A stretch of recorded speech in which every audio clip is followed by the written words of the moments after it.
Hello, welcome back to A D in the Life. My name is Adi. I like to talk about books and random things all the time. I love cozy vibes. I love to yap. I love coffee. I literally have a whole giant cup of black coffee. Well, it's an Americano sitting in my lap and between my legs. Really risking it today over my white sheets, but girls gotta do what a girl's gotta do.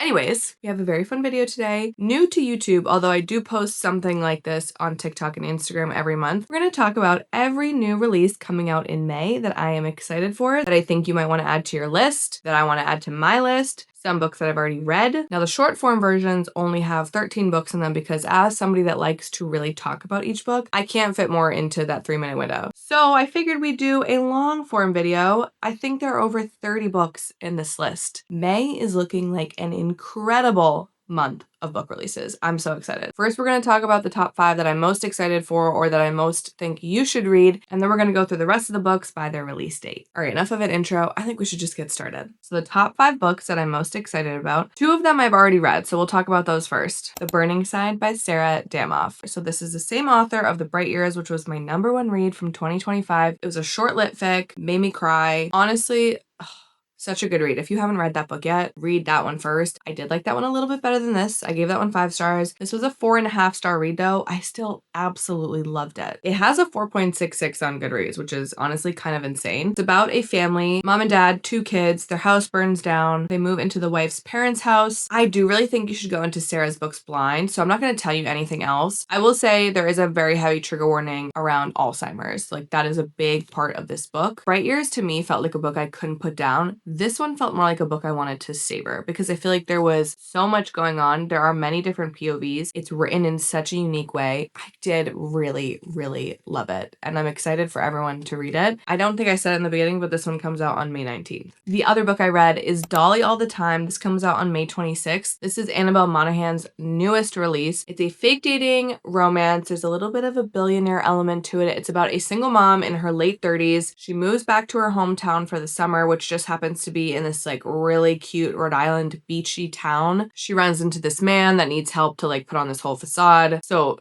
fake dating commences. This is one of my auto-buy romance authors. She just always gets the romance vibes there. You are always rooting for the couple. Her men are just written. I don't understand it. I fall in love with every single man she's ever written. I loved it. I gave this one 4.5 stars. The ending did feel a little bit rushed. It was one of her longer books, but I honestly could have read 50 more pages. I just love her writing. Highly, highly recommend. My favorite of hers is still It's a Love Story, and I have one more book of hers I need to read. Now, even though this one isn't my favorite, it does have a 4.54 on Goodreads, and I think it's her highest rated book so far. If you're looking for a romance with older main characters, they know how to communicate with each other because they're older and they're less immature, I highly recommend picking this author up. And then 3 more in my most anticipated category. These are ones I haven't read yet. Our Perfect Storm by Carly Fortune obviously is on this list. This comes out on the 5th. This is her 5th book, I believe. It's a standalone, friends to lovers. It's about a woman whose fiance dumps her on their wedding day. She's obviously distraught. Her male best friend suggests that they go on her honeymoon together. I think he's been in love with her the whole time. Something. It has a 4.45 on Goodreads. I have no doubt it's going to be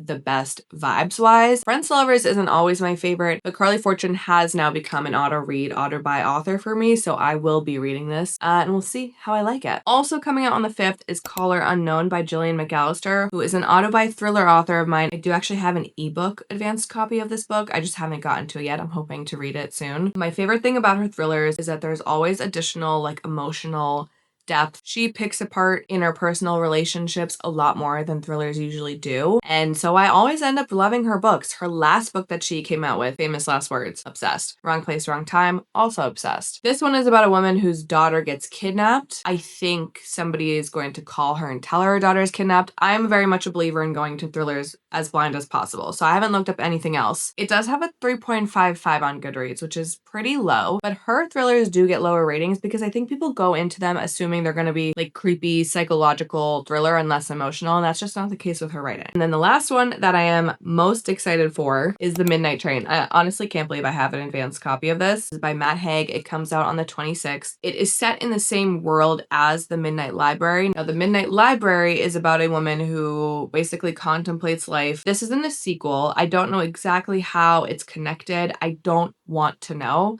I want to go into this blind. It has a 4.13 on Goodreads, which is pretty good. The Midnight Library is you either love it or hate it for the most part. So I don't know what to expect from this, but I think I will love it. Okay, so now that we've gone through the most anticipated, let's go through all the other books coming out the first week of May, which I think they're all coming out on May 5th. Sometimes there's some books that come out on the Thursday, but for the most part, Tuesday is new book release day. We've got a lot. Okay, so first up is a very interesting book. It's called 5. It's by Alona Bannister, new author to me. It's a psychological thriller, and according to the synopsis, the reader kind of decides which of 5 different people have to die. So you learn about these 5 different people, and then it kind of sounds like it's the trolley problem where you decide, do you save 5 people to kill 1, etc. Although maybe not so much. I don't know. I think it's a book that will break the 4th wall. I am a huge fan of those. It reminds me of the Ernest Cunningham series, the Everyone in My Family Has Killed Someone. I like those types of books. Not everyone does. So I feel like if that's not something you would like, this is probably a skip, but it has a 4.11 on Goodreads, and I'm honestly so intrigued by the premise. Then we have The Library After Dark, another author new to me, Ande Plago, probably saying that wrong. This looks to be her sophomore novel. First one was You Are Fatally Invited, which I haven't read. This one is about a bookseller who's trapped in a haunted library and has to escape. So there's horror, paranormal, thriller elements. It says it's a locked room mystery. I am a sucker for a locked room mystery. It has a 4-star rating. And, you know,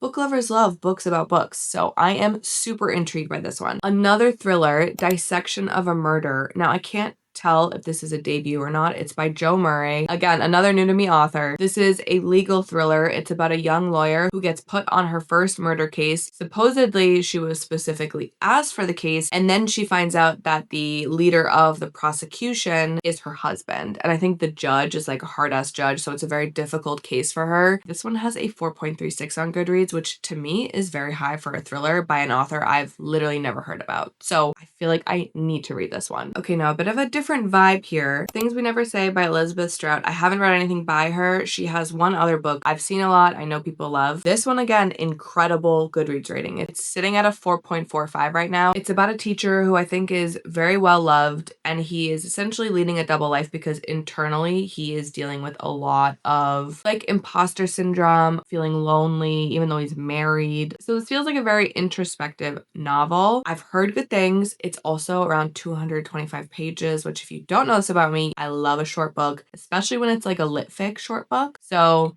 I don't know. This one is super intriguing to me. Okay, then we have Summer State of Mind, which is obviously a summer novel. It's a summer romance by Christy Woodson Harvey. I think she's well known for her summer romances. This one is set on the coast of North Carolina. This one follows a NICU nurse who kind of wants to start over, needs a break from her job. So she moves to North Carolina. The high school baseball coach, I think, ends up starting a romance with him. And then there's also an abandoned baby somehow involved. I don't know. The cover is really vibing with me. It has a 4.27 on Goodreads. I don't know what it is about this book for some reason, but it feels like it's kind of giving Outer Banks, but adult and more serious, and maybe it'll make you cry type of book. And so it's on my list. Then we have a debut novel, Girls Our Age by Phoebe Thompson. This follows 3 women in their 20s. They've been best friends for a long time, so they're navigating growing up together. And then the book fast forwards to one of them getting married, and I think they've probably grown apart a little. And so I think there's going to be a little bit of like dysfunctional female friendship, a little bit of chaos. And this one has a 4.21 on Goodreads. I love finding new debut authors, so I do really want to try to get to this one soon. Now for my historical fiction lovers, we've got A Founding Mother. This is by Stephanie Dre and Laura Camoy. This book is about Abigail Adams. I think it's mostly focused on when she was actually married to John Adams and involved in politics. When I was younger, I read one of those, I forget what they were called. They were like autobiographical, like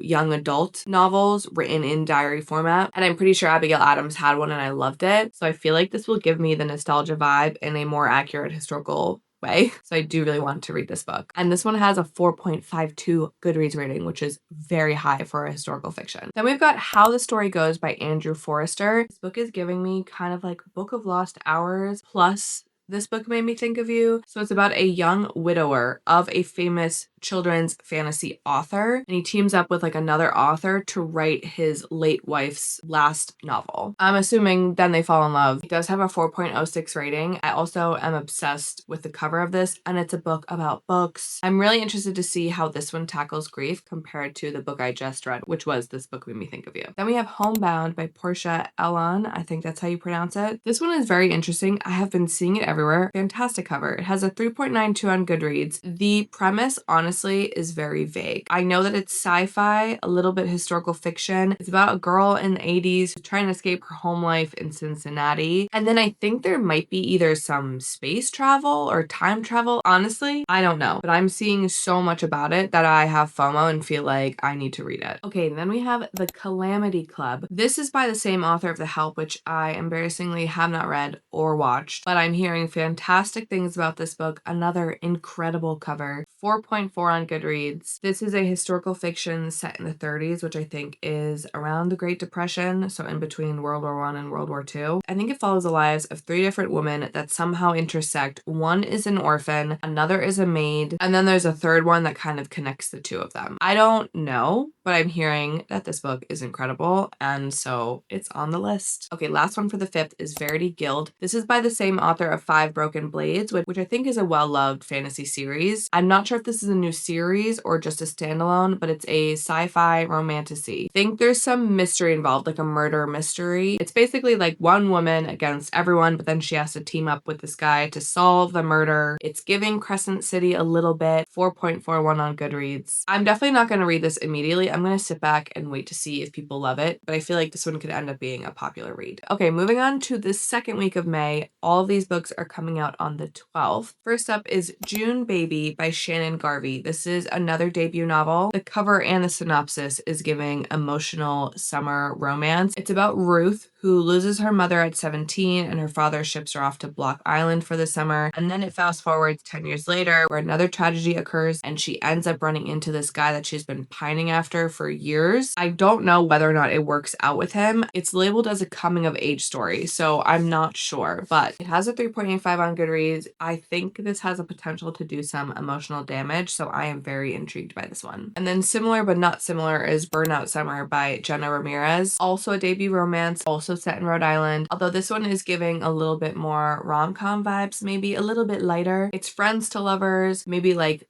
friends with benefits, summer fling situation, and then they develop feelings. 3.8 on Goodreads, and yet another one where the cover is just so fun. Okay, then we have Seek the Traitor's Son by Veronica Roth, the same author of Divergent. This is the first book in a new romantasy dystopian series. 4.37 on Goodreads. It already has over 500 ratings on Goodreads. It's kind of giving required reading vibes. It's about a woman who is basically a soldier in this dystopian world, and then everything gets like turned upside down. It's kind of all I know. I don't really know that I need to know more. Dystopian romance is in, and I am here for it. Okay, then we have very different vibes. The May House, but this cover might be one of my favorite covers coming out in May. This is by Jillian Cantor. It's about 3 adult sisters who have inherited a house from their grandma, but there is a requirement that they go to that house every year for a week. I think that this book takes place during a week of one of these years. It's giving dysfunctional family chaos. I love books about sisters. It has a 3.97 on Goodreads. I really, really want to read this one. Another contemporary, maybe rom-com-y romance, Out of Her League, is by Ava Rani. It's about a very ambitious woman who hires a professional soccer player to be her date to a very fancy Parisian wedding to make her ex jealous. So you've got fake dating set in Paris, sports romance, but also sounds like everyone's rich and successful, so there's no weird power struggle situation. It has a 4.04 on Goodreads. I really think this could be a good one to pick up this summer. Okay, then we have The Foursome by Christina Baker Klein. This is a historical fiction, but like a reimagining of a story about twin sisters who get married to a world famous set of conjoined twins. I don't really know what to make of this plot. It has a 4.27 on Goodreads. I am so curious about it that I think for that reason alone, I'm gonna need to pick it up. Another historical fiction, The Forgotten Midwife by Laura Anthony. This is about a woman in present day whose grandmother has dementia, but then